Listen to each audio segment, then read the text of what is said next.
महत्वाची बातमी समोर येते। युती संदर्भात कुणीही बोलू नका असा राज ठाकरेंच्या मनसैनिकांना सूचना आहेत। संवेदनशील विषयावर कुणी बोलू नका।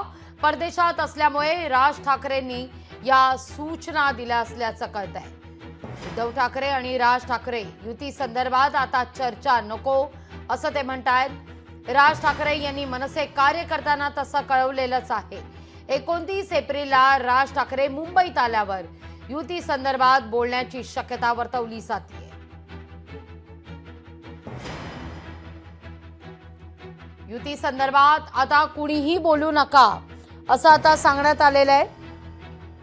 राज ठाकरे यांनी मनसैनिकांना तशा सूचनाच केलेल्या आहेत। संवेदनशील विषयावर कुणीही बोलू नका अशा सूचना आता राज ठाकरे यांनी आपल्या कार्यकर्त्यांना मनसैनिकांना केल्या असल्याचं कळतंय।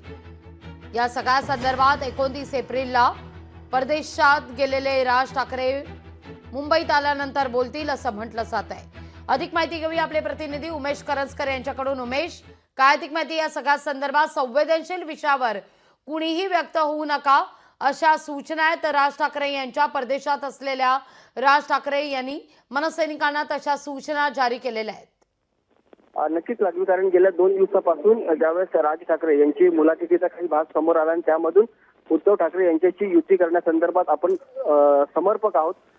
महाराष्ट्र धर्मापुढे कोणतीही युती किंवा कोणतेही जो समेट आहे ते घालण्यासाठी आपण तयार आहोत अशा प्रकारची त्यांचं वक्तव्य होतं। त्याला उद्धव ठाकरे यांनी साथ दिली। मात्र ही साथ घातल्यानंतर त्यांच्याच पक्षातील काही नेत्यांनी या सगळ्या संदर्भात विरोध दर्शवला किंवा त्याबाबत युती नको किंवा करून जर आपण पाहिलं तर काही नेत्यांनी अभद्र युती केली नाही पाहिजे अशा प्रकारचे ट्विट देखील केले आणि त्यानंतर या सगळ्या चर्चा ज्या त्यांना उधाण आलेलं आपल्याला पाहायला मिळेल।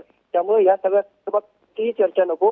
या मुलाखतीतून उद्धव ठाकरे यांच्याशी चर्चा करण्यासंदर्भात किंवा युती करण्यासंदर्भात नेमका त्यांचा बोलण्याचा काय संदर्भ होता हे आपण आल्यानंतर सर्व नेत्यांशी बोलणार आहोत। त्यामुळे सध्या तरी कोणी या सगळ्या संदर्भात बाहेर किंवा मीडियाशी कोणतंही वक्तव्य प्रकारच्या सूचना जास्त राज ठाकरेंकडून देण्यात आल्या आहेत। सध्या ते परदेशी दौऱ्यात आहेत आणि परदेशी दौऱ्यातून जवळपास 29 तारखेला अशी माहिती आहे।